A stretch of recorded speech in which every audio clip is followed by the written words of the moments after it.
9 illik fasilədən sonra yenidən Premyer Liqaya qayıdan Acun Ilıcalı'nın Hull City'si keçən mövsümün ikinci yarısında möhtəşəm mövsüm keçirdən Manchester United'i qəbul edir. Sergey Yakirovic Premyer Liqa oyununa çıxan ilk Bosniyalı baş məşqçi olacaq. Düz futboldasınız.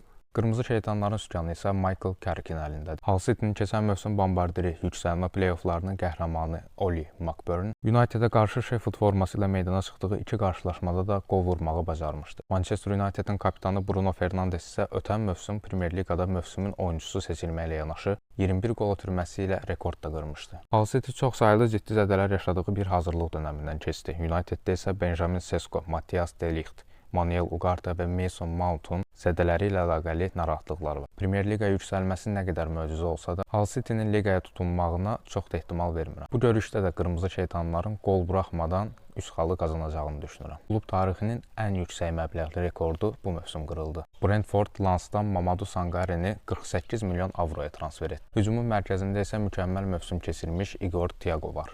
Brentfordun heyətində meydana çıxdığı 40 oyunda 25 qolla yadda qalan Braziliyalı bu mövsümdə komandanın ən vacib qol silahlarından olmağa davam edəcək.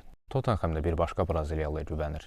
Richarlison mövsüm öncəsi yoldaşlıq oyunlarında 3 dəfə fərqlənməyi bacarıb. Müdafiə və yarım müdafiə xətti də tamamilə yenilənib. Liverpooldan azad agent kimi ayrılan Andrew Robertson, ex-Bournemouthlu Marcos Senesi, Brightondan 60 milyon avroya transfer olan Van Hecke, Tottenham tarixinin rekord məbləği 108 milyon avroya Newcastle-dan keçən Sandro Tonali və 99 milyon avroya heyətə cəlb edilən Mateus Fernandes bu mövsüm ağzambağlar üçün tər tökəcək. Brentford indiyə qədər Tottenham ilə oyunlarda yalnız birində qələbə qazanıb. 4 görüş bərabərliyi ilə yekunlaşıb, 6 görüşdə isə rəqib qalib gəlib. Yeni transfer Sandro Tonali də əvvəlki komandasında Brentforda qarşı çıxdığı son 4 oyunda 3 dəfə fərqlənib. Ümumiyyətlə bu oyunçu fərqlənərsə Tottenhamin qələbə qazanmaq şansı daha çox olacaq.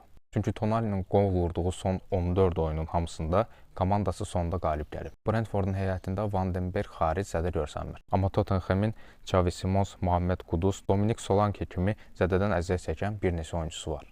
Analiz şirkətləri Brentfordu qələbəyə daha yaxın göstərsə də, Tottenhamin şansları biraz daha çoxdur.